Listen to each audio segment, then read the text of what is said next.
سنو، مولا علی علیہ السلام کون ہیں؟ مولا علی کون ہے؟ مولا علی وہ ہیں جنہیں سارے ٹائٹل، سارے اعزاز، سارے گولڈ میڈل اللہ اور رسول اللہ نے دیے ہیں۔ علی کے بعد کوئی علی جیسا بن نہ سکا ہے۔ جس نے کہا علی بنا دے تو آواز قدرت آئی کہ علی ہمیشہ سے ایک تھا اور ہمیشہ ایک ہی رہے گا۔ دوبارہ آواز قدرت آئی کہ اگر تو چاہتا ہے تو علی کی بو دوں، تو جسے علی کی بو ملی وہ بو علی سینا ہو گئے۔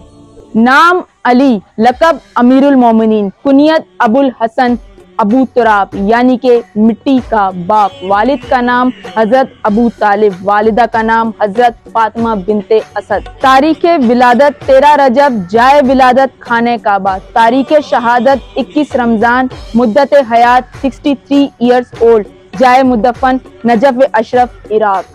پورے قرآن میں فضیلت کی کل 4 آیتیں ہیں، اور یاد رکھیے گا کہ لفظ فضیلت بہت آیا ہے، اور یہاں لفظ فضیلت کی بات نہیں کر رہی بلکہ کل 4 چیزیں ہیں جس پہ لفظ فضیلت ملتی ہے۔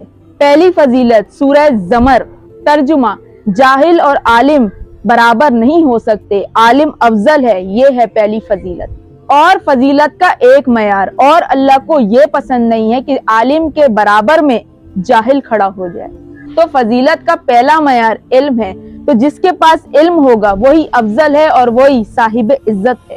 اب بڑھتے ہیں دوسرے معیار اور دوسری فضیلت کی جانب۔ سورہ سجدہ، ترجمہ فاسق مومن کے برابر نہیں ہو سکتا۔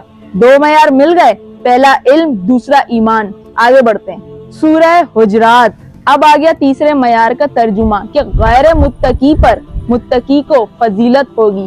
ساری فضیلت مل گئی، پہلا علم، دوسرا ایمان، تیسرا تقوی۔ اب بڑھتے ہیں چوتھے معیار کی طرف۔ قرآن میں ڈھونڈو ذرا، سورہ نساء میں، ترجمہ کہ ہم نے جہاد کرنے والوں کو فضیلت دی ہے گھر بیٹھنے والوں پر۔ یہ 4 معیار فضیلت کے اپنے ذہنوں میں محفوظ کر لیں، پہلا علم، دوسرا ایمان، تیسرا تقوی اور چوتھا جہاد۔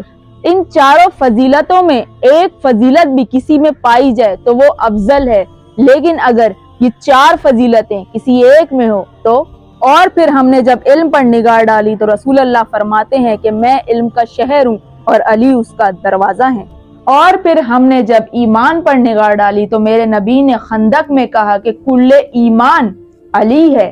اور پھر ہم نے جب تقوی پر نگاہ ڈالی تو میرے نبی نے علی کے کاندھے پہ ہاتھ رکھ کر کہا کہ علی امام المتقین ہے۔ اور پھر ہم نے آخری فضیلت جہاد پہ نگاہ ڈالی تو میرے نبی نے کہا کہ کل اس کو علم دوں گا جو فرار نہیں کرے گا، رک جائے گا میدان میں۔ تو پھر رسول اللہ نے فرمایا یہ 4 فضیلتیں علی و مرتضی یعنی شیر خدا میں موجود۔ اور پھر ایک اور فضیلت کی طرف اشارہ کرتی چلوں کہ کعبے میں علی کا آنا جیتی جاگتی فضیلت ہے۔ اور پھر علی کی مثال کعبے کی مثال ہے۔ کعبہ اپنا حج کروانے لوگوں کے پاس نہیں جاتا، لوگ کعبے کے پاس آتے ہیں۔ اور کائنات میں ہر سال باپ بیٹے کے 2 معجزات رخنما ہوتے ہیں، ایک کربلا میں اور ایک کعبے میں۔ کہ کربلا میں امام حسین کا سر جس پتھر پہ رکھا گیا اس پتھر سے خون کا نکلنا اور گواہی دینا کہ دیکھو اے نانا کی امت، مجھے بے خطا شہید کیا گیا۔ اور ایک کعبے کی دیوار میں شک ہو جانا تاکہ لوگوں تک یہ پیغام پہنچ سکے کہ کعبے نے خود علی کو بلایا، اور علی کی آمد پر خدا نے اپنے گھر میں خود در بنایا تاکہ لوگوں میں کوئی شک نہ رہے۔ تو یہاں خدا بتا رہا ہے کہ کعبے کے آگے سر جھکاؤ اور علی کے آگے دل جھکاؤ، اس کا حق اس کو دینے جاؤ، وہ مانگنے نہیں آتا، یعنی کعبہ کسی کے پاس اپنا حق مانگنے نہیں آتا، علی آپ بھی اپنا حق کسی کے پاس مانگنے نہیں جائیں گے۔ یہ اللہ نے فرمایا کہ علی تیری مثال کعبے کی مثال ہے، تو کعبے کی طرف نگاہ کرنا عبادت ہے، قرآن پر نگاہ کرنا عبادت ہے، عالم کے چہرے پر نگاہ کرنا عبادت ہے، اور اسی طرح باپ کے چہرے پر نگاہ کرنا عبادت ہے۔ اور جو کعبے کو دیکھ رہا ہو قرآن کو نہ دیکھ رہا ہو، پھر قرآن کو دیکھ رہا ہو کعبے کو نہ دیکھ رہا ہو، تو کیوں نہ پھر ایسا ڈھونڈو جو باپ بھی ہو، قرآن بھی ہو، کعبہ بھی ہو اور عالم بھی ہو، تاکہ ساری عبادت ایک ساتھ بجا لائیں۔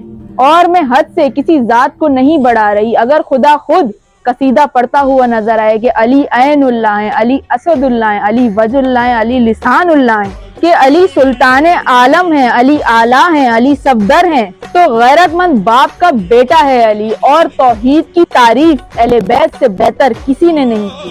اور بتاتی چلوں کہ علی فضائل کی تلاش میں نہیں جاتا، بلکہ فضائل علی کی تلاش میں آتے ہیں۔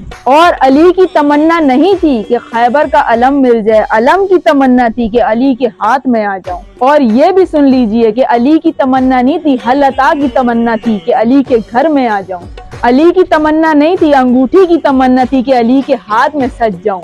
اور اگر علی خود روٹیاں لے کر گئے ہوتے تو علی کی تمنا تھی، لیکن اگر فرشتے خود روٹیاں لے کر آ گئے تو حل عطا کی تمنا تھی۔ اور علی اگر خود کہتے کہ مجھے علم دے دیجئے تو علی کی تمنا تھی، لیکن اگر رسول اللہ خود بلا کر علم دیں تو علم کی تمنا تھی۔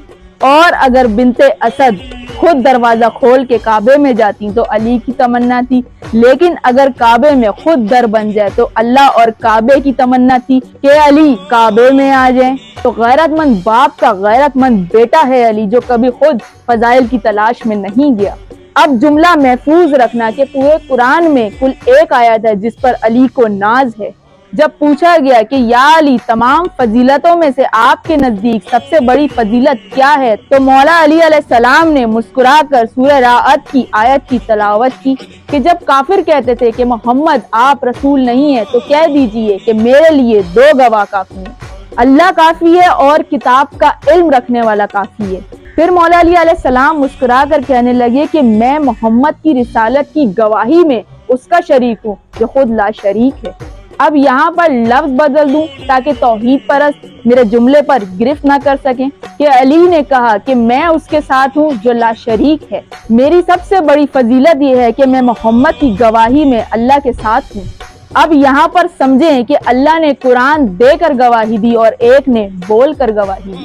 غور و فکر کریے گا، کیونکہ گواہی وہی دے سکتا ہے اور گواہ وہی بن سکتا ہے جو ہر جگہ اس کے ساتھ ہو۔ اب ذرا ذہن کے گھوڑے دوڑاؤ اور غور و فکر کرو کہ جب خدا نے کائنات بنائی تو پنجتن کے نور کو خلق کیا تو وہاں کون کون ساتھ تھا؟ اللہ، محمد، علی